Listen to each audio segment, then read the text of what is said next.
Tenga la bondad de buscar en su Biblia el Salmo 42. Después de un momento empezaremos a leer desde el versículo 5. Hoy hablaré acerca de la depresión.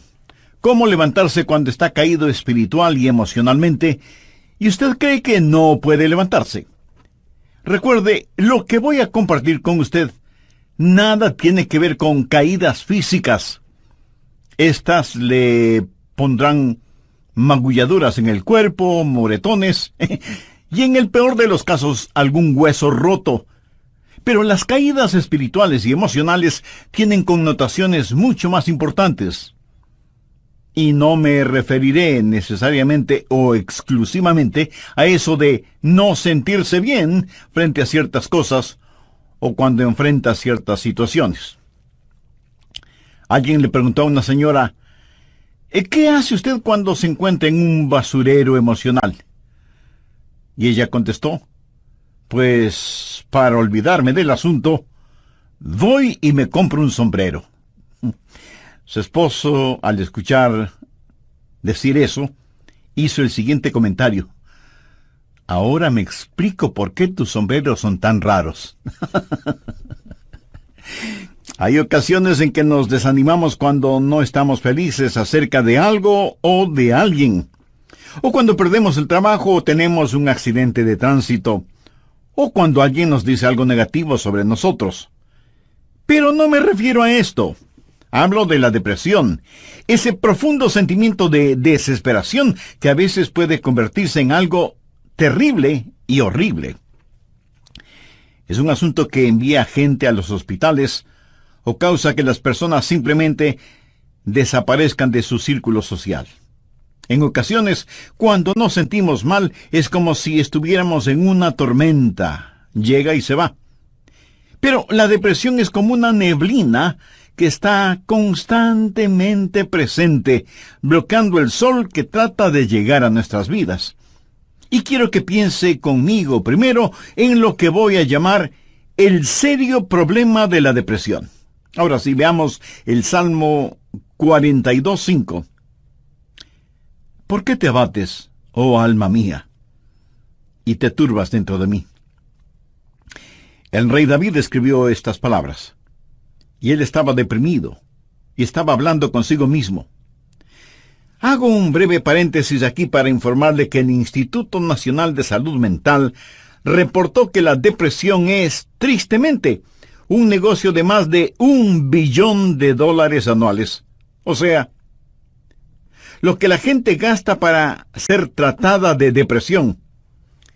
Y en lo que yo investigué para preparar este mensaje, descubrí que hay millones de norteamericanos que sufren de depresión, y supongo que esa es una lamentable realidad en todos los países del mundo. ¿Sabe usted que es muy difícil animar a una persona que sufre de depresión? Tal pareciera que nada le hace sentir mejor. Por eso digo que la depresión es un problema serio, y quiero compartir con usted una lista que encontré que describe lo que es la depresión. Esta lista le revelará si usted o un miembro de su familia o algún amigo sufre los efectos de la depresión.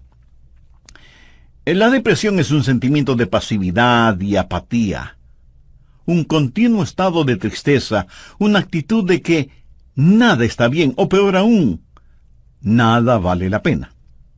Es un constante estado de desesperanza, un sentimiento de que a nadie le importo, o nadie me entiende, nadie me acepta. Es vivir en un constante estado de preocupación y de ansiedad. Eso es depresión. ¿Quiere saber si usted está deprimido? Aquí está la lista para que se haga una honesta evaluación. ¿Ha perdido toda iniciativa? Tal vez súbita o lentamente usted siente que quiere tirar la toalla. Siente repentinos deseos de llorar sin causa aparente. Se despierta de pronto por la noche y ya no puede volver a dormir. Se despierta por la mañana sintiéndose fatigado. Siente dolores no bien definidos en todo su cuerpo. Se encuentra a veces pensando en su propia muerte o con pensamientos suicidas? ¿Alguna vez suspira incesantemente o como si algo pesado le oprimiera el pecho? ¿Ha llegado al punto de no confiar en su propio juicio y le es un verdadero problema el tomar alguna decisión? Se vuelve a veces irritable y choca o pelea fuertemente con otros sin ninguna razón aparente. Está consciente de que nada, absolutamente nada le entusiasma. Permítame aclarar que esa no es mi lista. Pero estoy seguro que es la lista de alguien. Amigo, esa es la depresión de alguien que está deprimido o deprimida. Y a lo mejor alguno de quienes me escucha dirá, pastor, ese mensaje no es para mí porque yo no estoy deprimido. Felicitaciones. Pero sabe, alguien que usted conoce lo está. Y usted puede ayudar a ese alguien. ¿Está seguro o segura que usted no necesita ayuda en esta área? ¿Cómo puede levantarse cuando está caído? La depresión es una enfermedad mortal que manda a mucha gente a los hospitales y a otros a la tumba. Es la tercera causa de mortalidad en ciertas categorías y edades. Aquellos que hemos estado en el ministerio el tiempo suficiente, sabemos cuando vamos a una tumba a enterrar a un cónyuge, que no pasará mucho tiempo sin que tengamos que enterrar al otro. Y si usted me dice, oh, eso pasa con los incrédulos porque no saben lo que nosotros sabemos. Permítame decirle algo. Los hijos de Dios no son inmunes a la depresión.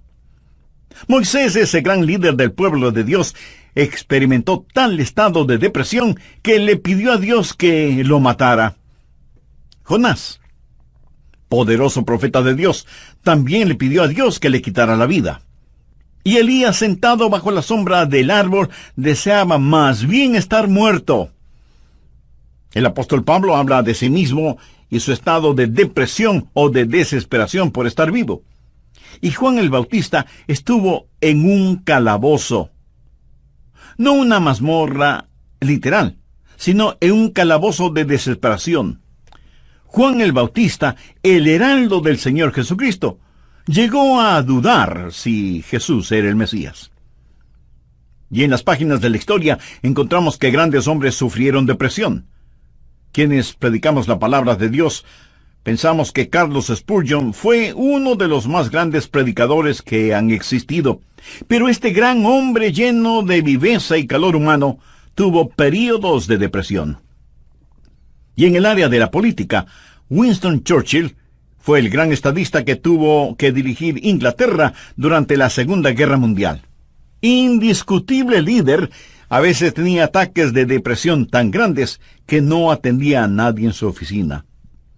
Y él se refería a la depresión como el gran perro negro que me tiene entre sus fauces.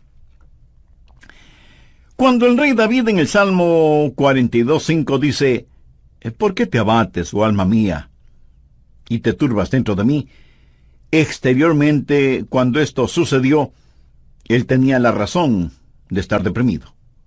Perdió a su hijo Absalón, a quien amaba profundamente, a pesar de que Absalón se sublevó contra su padre, lo traicionó, trató de arrebatarle el reino, y David tuvo que huir para salvar su propia vida. Luego Absalón muere trágicamente. En 2 Samuel 18:33 leemos, entonces el rey se turbó, y subió a la sala de la puerta y lloró, y yendo decía así, hijo mío, Absalón, ¿quién me diera que muriera yo en lugar de ti? Absalón, hijo mío, hijo mío. David huyó para salvar la vida. Él debía ser el rey. Pero perdió su fortuna, perdió su hogar, perdió su poder, perdió todo respaldo financiero, y como si todo esto fuera poco, David pecó contra Dios, cometió un horrible, terrible pecado que le costó la vida a su tierno hijo. Y luego su hija fue violada por su propio hermano, y tuvo una esposa que fue asaltada sexualmente, y ahora su hijo rebelde, Absalón, había encontrado la muerte en forma trágica. La nación sobre la cual David se suponía que era rey estaba en turbulencia. Así que exteriormente David tenía toda la razón para estar deprimido. Las cosas no podían estar peor que lo que estaban. ¿Por qué te abates, oh alma mía, y te turbas dentro de mí? Este salmo es un caso clínico de depresión. En primer lugar, David tuvo lo que yo llamo sequedad espiritual. Miremos, por favor, los primeros 2 versos de este Salmo 42. Como el ciervo brama por las corrientes de las aguas, así clama por ti, oh Dios, el alma mía. Mi alma tiene sed de Dios, del Dios vivo. ¿Cuándo vendré y me presentaré delante de Dios? David está sediento de Dios, pero siente como que si Dios estuviera lejano. David se siente como un ciervo rodeado por una jauría de perros de caza. Siente su sequedad espiritual, siente el temblar de su alma y piensa que a lo mejor Dios ya se olvidó de él. Mire lo que dice en el verso 9. Diré a Dios, roca mía, ¿por qué te has olvidado de mí? David está sediento de Dios, pero Dios parece que estuviera a años luz de distancia. ¿Dónde estás tú, Dios? ¿Por qué te has olvidado de mí? Sequedad espiritual. Dios no se había olvidado de él. Ese no es el punto. Y el rey continúa su lamento en el verso 3 diciendo, fueron mis lágrimas mi pan de día y de noche. Y aquí me imagino a David llorando incontrolablemente, este poderoso hombre de Dios, ahora llorando como una criatura. Todos tenemos momentos de tristeza, pero no siempre de llanto incontrolable, aunque puede ser así. Eso es un signo de depresión. No es como una lluvia de verano que cae y desaparece rápidamente, sino que es más bien como una neblina continua durante el día nublado. David siente vergüenza y se siente derrotado. Mire lo que dice en el verso 3. Fueron mis lágrimas mi pan de día y de noche, mientras me dicen todos los días, ¿dónde está tu Dios? Él sabe que sus enemigos están burlándose de él y está avergonzado. Se siente como un indigno testigo de Dios, y por supuesto que lo fue. ¿Sabe? A veces, aun estando en evidente pecado, tratamos de testificar, pero no tenemos ni el poder ni el gozo para hacerlo, y no tenemos la victoria, y esto aumenta nuestra vergüenza. El sentido de culpa de David le hizo pensar que era una desgracia delante de Dios, y todo era peor por las recurrencias de sus memorias. Mire lo que dice en el verso 4. Me acuerdo de estas cosas, y derramo mi alma dentro de mí, de cómo yo fui con la multitud, y la conduje hasta la casa de Dios, entre voces de alegría y de alabanza del pueblo en fiesta. David recordaba mejores días. Miró retrospectivamente aquellos días cuando tuvo gozo y paz junto con la multitud, alabando a Dios en la casa de Dios. Y ahora todo eso no era más que un recuerdo. Ya no era nada real para él, y hacía que todo su dolor, toda su turbación fuera más vívida, y sentía que esos hermosos días que antaño experimentó, los había perdido para siempre. Y como si eso no fuera suficiente, él estaba abrumado por las circunstancias. Miremos lo que David dice en los versos 6 y 7. Dios mío, mi alma está abatida en mí. Me acordaré, por tanto, de ti desde la tierra del Jordán, y de los hermonitas desde el monte de Mizar. Un abismo llama a otro a la voz de tus cascadas. Todas las ondas y tus olas han pasado sobre mí. El río Jordán es llamado el río de la muerte. La palabra Jordán literalmente significa descenso y juzgamiento. Comienza en el Monte Hermón, que está casi a 3.000 metros sobre el nivel del mar, y desciende por un tortuoso camino hacia el Mar Muerto. El Mar Muerto está a casi 450 metros por debajo del nivel del mar. Y el río Jordán fluye hacia el Mar Muerto para no volver a aparecer. Así que, en la tipología bíblica, Jordán ha sido la representación de muerte y desesperación. Y David siente que está totalmente inundado por las circunstancias. Las aguas de Dios están sobre él. Está cubierto de problemas y no sabe hacia dónde dirigirse. Está absoluta y totalmente abrumado por las circunstancias. Y quiero decirle que estadísticamente, personas así son suicidas. Un jovencito de 16 años escribió la siguiente carta antes de suicidarse. Querido mundo, yo no quiero que me corten el pelo. Yo no quiero cuidar niños.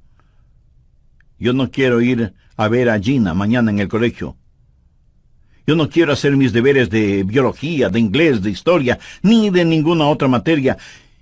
Yo ya no quiero estar triste o solo o deprimido.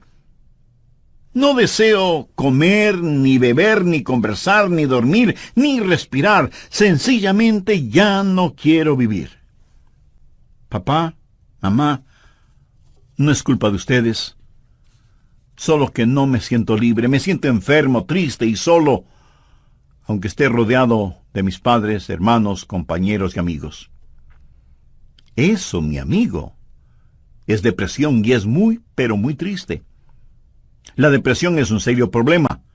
En segundo lugar, quiero que sepa y vea que hay una provisión espiritual para la depresión. Gracias a Dios, usted no tiene que estar deprimido.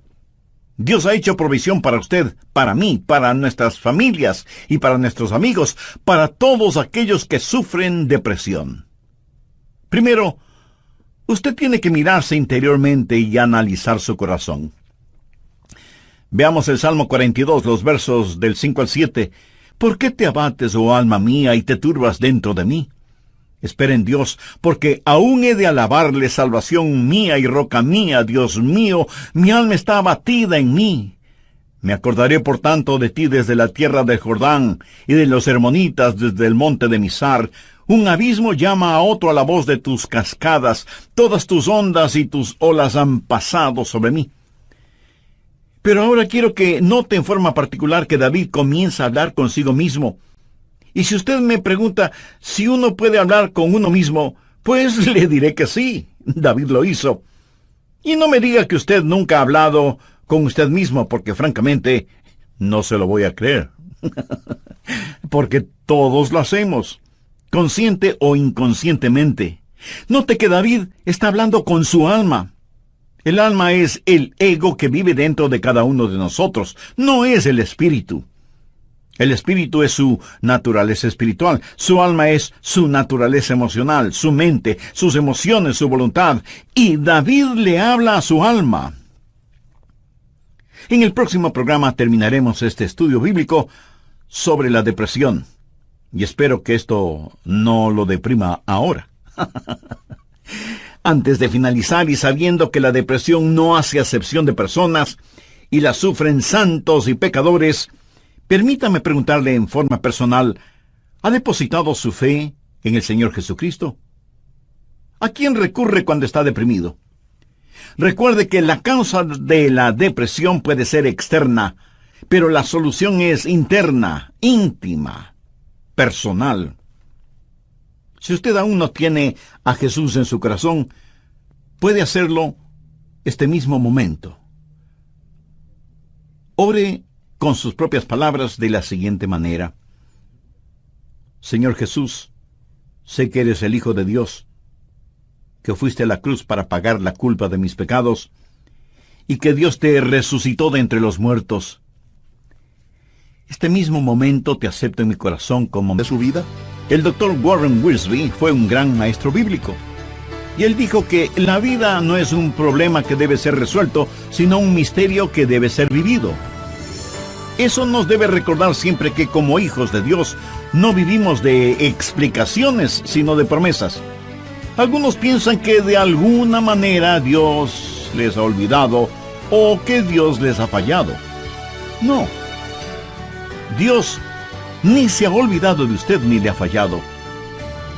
David se sintió así. Mire la pregunta que hace en el Salmo 42:9. Dios, ¿por qué te has olvidado de mí? No, Dios no se había olvidado de David.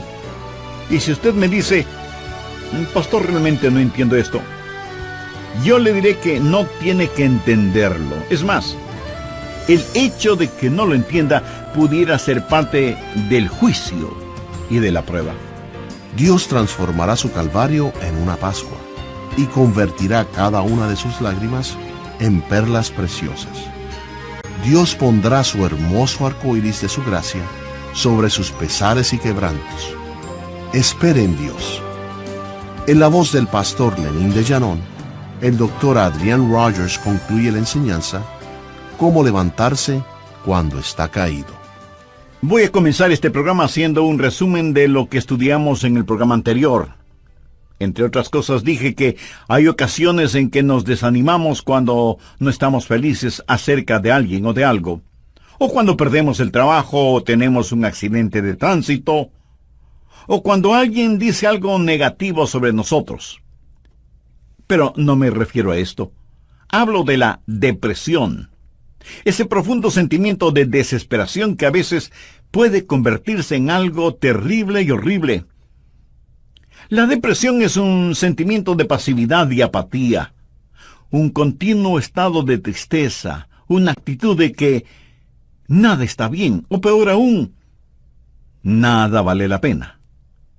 Es un constante estado de desesperanza, un sentimiento de que a nadie le importo, o nadie me entiende, nadie me acepta.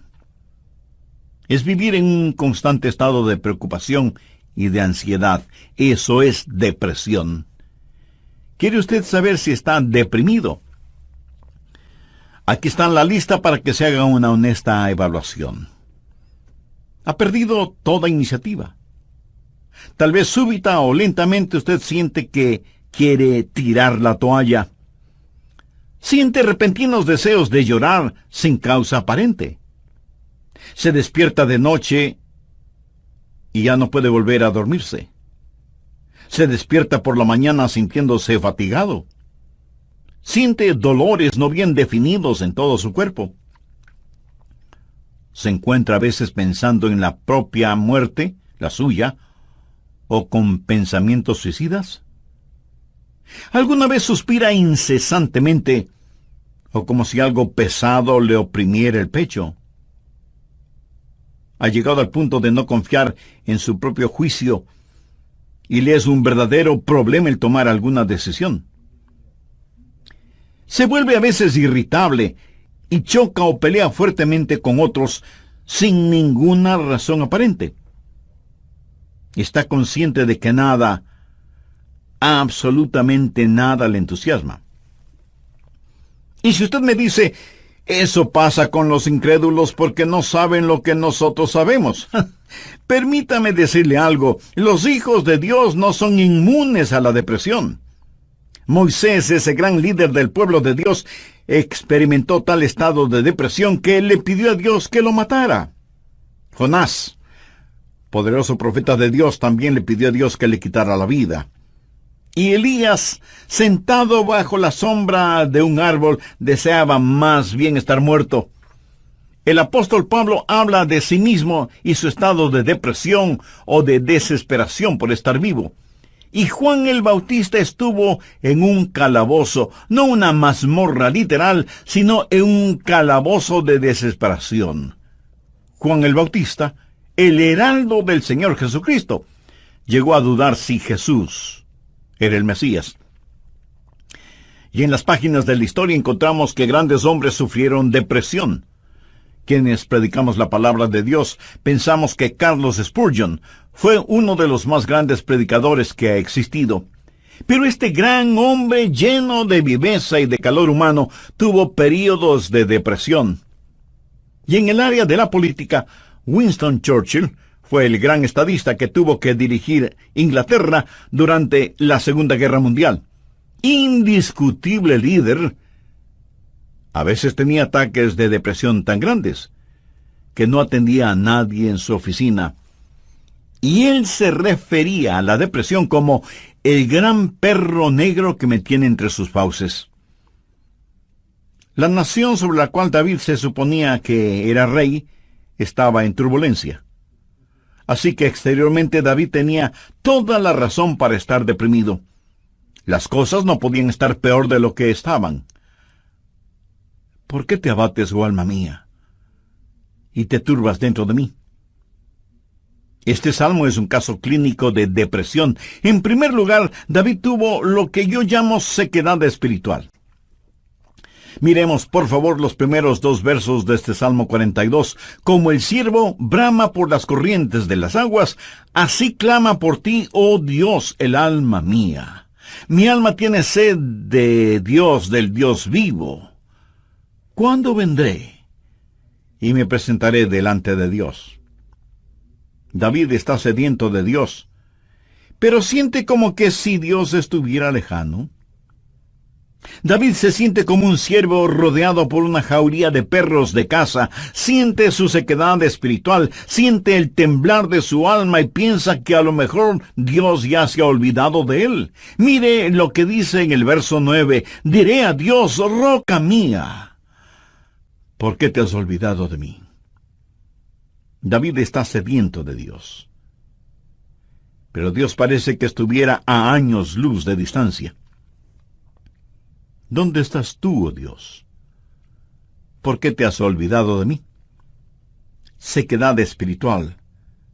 Dios no se había olvidado de él. Pero ese no es el punto. El rey continúa su lamento en el verso 3 diciendo, fueron mis lágrimas, mi pan de día y de noche. Y aquí me imagino a David llorando incontrolablemente, este poderoso hombre de Dios ahora llorando como una criatura. Todos tenemos nuestros momentos de tristeza, pero no siempre de llanto incontrolable, aunque puede ser así. Eso es un signo de depresión. No es como una lluvia de verano que cae y desaparece rápidamente, sino que es más bien como una neblina continua durante un día nublado. David siente vergüenza y se siente derrotado.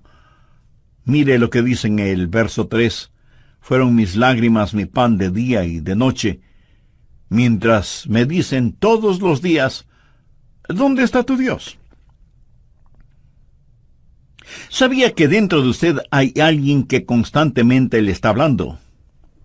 Es la vieja naturaleza, su alma no redimida ni santificada.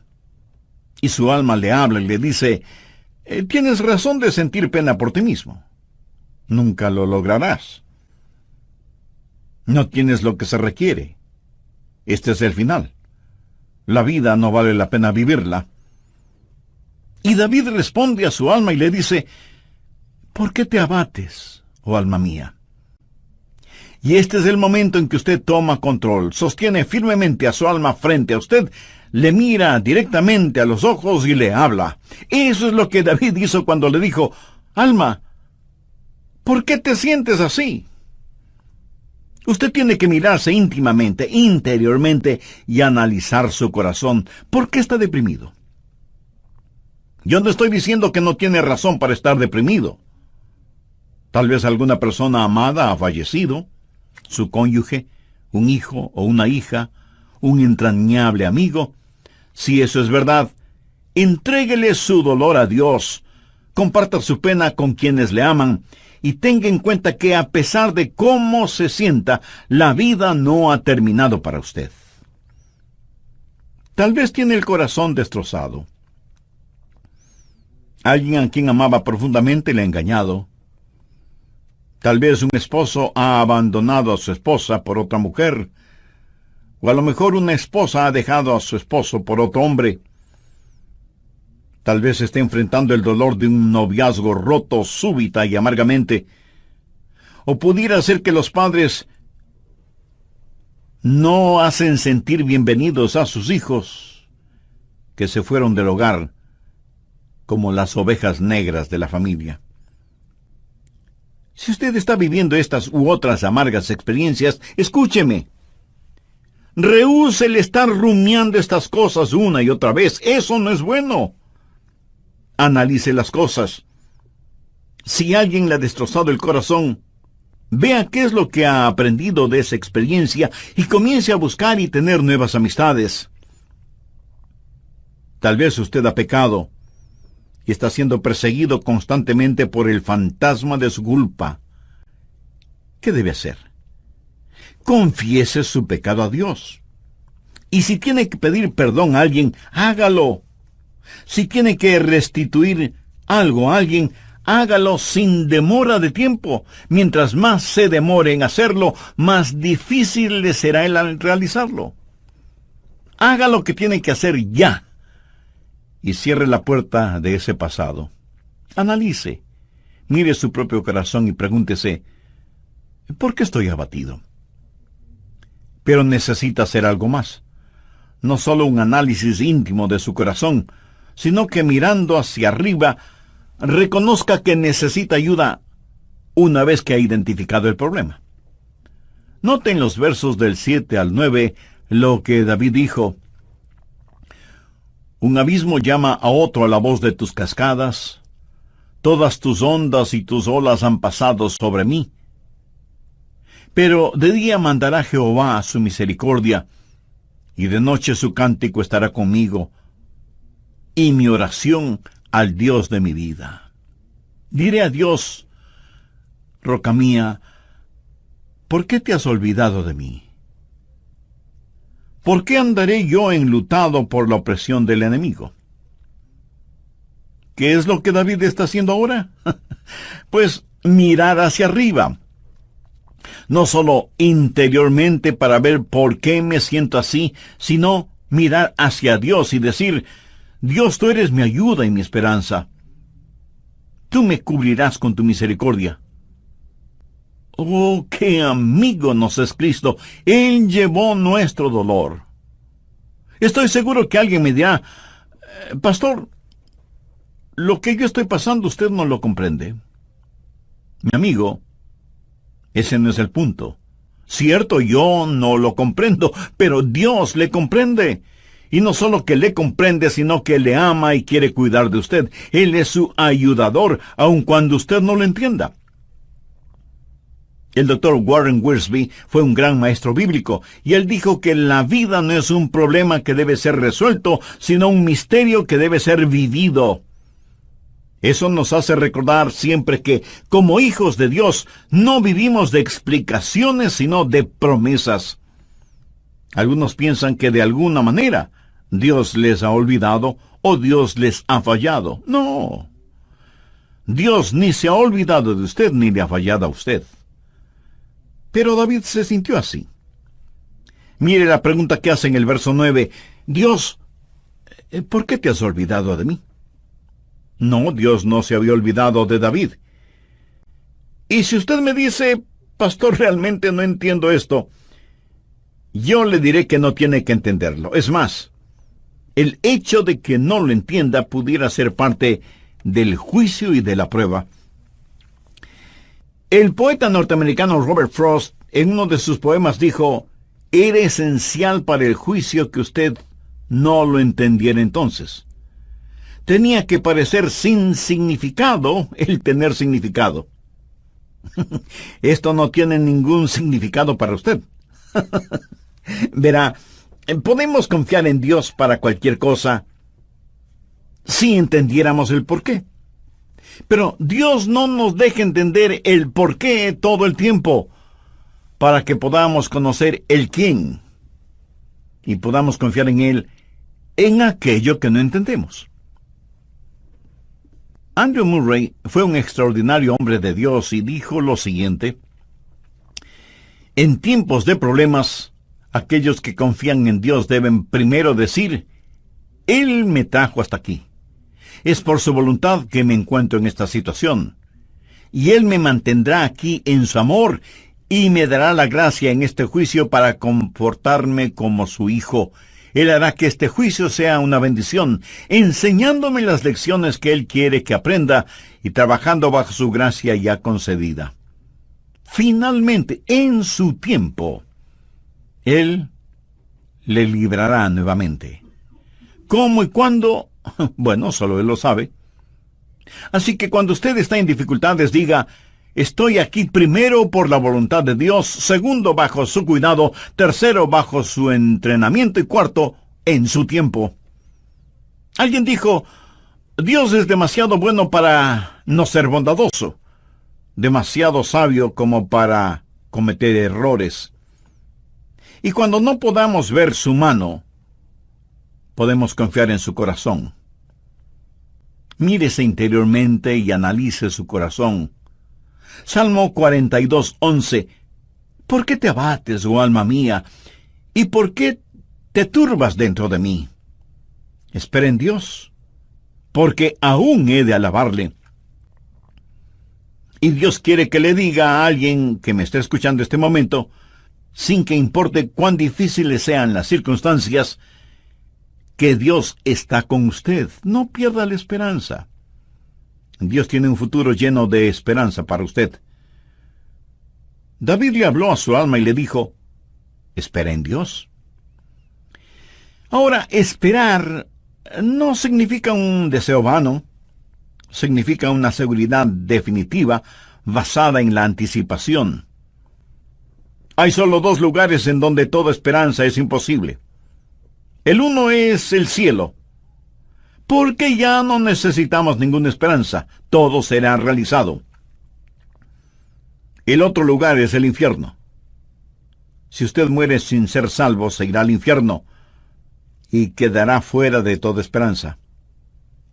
Pero la esperanza siempre es posible. Mi amigo, lo que encontramos en Jeremías 29:11 es para usted ahora mismo. Escuche lo que dice ese versículo. Porque yo sé los pensamientos que tengo acerca de vosotros, dice Jehová, pensamientos de paz y no de mal, para daros el fin que esperáis. O sea, un futuro y una esperanza. No permita que Satanás apague la vela de la esperanza. Usted necesita mirarse interiormente y analizar su corazón. Necesita mirar hacia Dios y saber que habrá ayuda. Necesita mirar al frente y darse cuenta que hay esperanza. Dios transformará su calvario en una Pascua y convertirá cada una de sus lágrimas en perlas. Dios pondrá un hermoso arcoíris de su gracia sobre sus pesares. Espera en Dios. Él va a llenar las más profundas necesidades de su corazón. Y Dios nunca estará satisfecho hasta que el más grande deseo suyo sea Él mismo.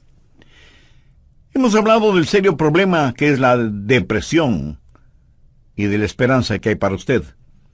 ¿Cuál es la promesa segura contra la depresión? ¿Por qué te abates, oh alma mía? ¿Y por qué te turbas dentro de mí? Espera en Dios, porque aún he de alabarle. Si usted está caído espiritual y emocionalmente, puede levantarse. Y si hoy se siente deprimido, recuerde que Dios le ama. Ni una hoja cae al suelo sin que Él lo sepa. Sé que a veces abrazamos a las personas, les damos unas palmaditas en la espalda y les decimos que las cosas van a mejorar. Pero, mi amiga, mi amigo, escúcheme. Aparte de Jesús, no hay una verdadera esperanza para el mundo. Anoche, mientras meditaba en este mensaje que estoy compartiendo con usted, dije: Señor, no quiero hablar sobre la depresión.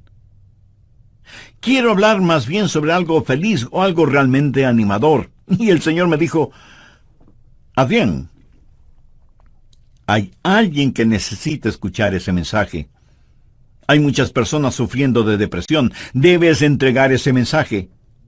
Así que, de Dios a usted, déjeme decirle algo. Si usted está caído, puede levantarse. Dios tiene una manera para usted. Y no es psicología popular barata, ni una palmadita en la espalda diciéndole las cosas van a mejorar. Espere en Dios. Él le ayudará hasta el final. Tenga la absoluta confianza que usted está protegido y abrazado por los eternos y poderosos brazos de Dios. Si es que usted es un hijo de Dios, por haber recibido a Jesús en su vida. Si usted no tiene la seguridad de su salvación, ¿por qué no recibir al Señor Jesucristo como su Salvador y Señor ahora mismo? Si con fe y sinceridad se lo pide, Él le salvará instantáneamente y le guardará continuamente. Él nunca le olvidará ni le dejará. Con sus propias palabras, usted puede decir una oración como la siguiente: Querido Dios, sé que me amas y que quieres salvarme. Señor, sé que tú moriste en la cruz para salvarme y derramaste tu sangre para pagar la culpa de mi pecado.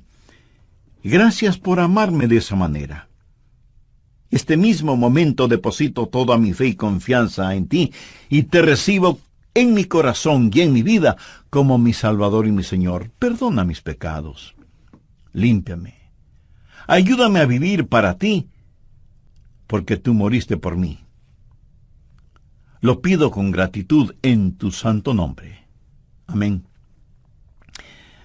Si usted en forma seria y convencida hizo esa decisión por Jesucristo, le invito a que nos escriba y comparta con nosotros su decisión. Queremos gozarnos espiritualmente con usted. Y al recibir su correspondencia, también nos estará dando el privilegio de orar por usted y su nuevo caminar como creyente en el Señor Jesucristo.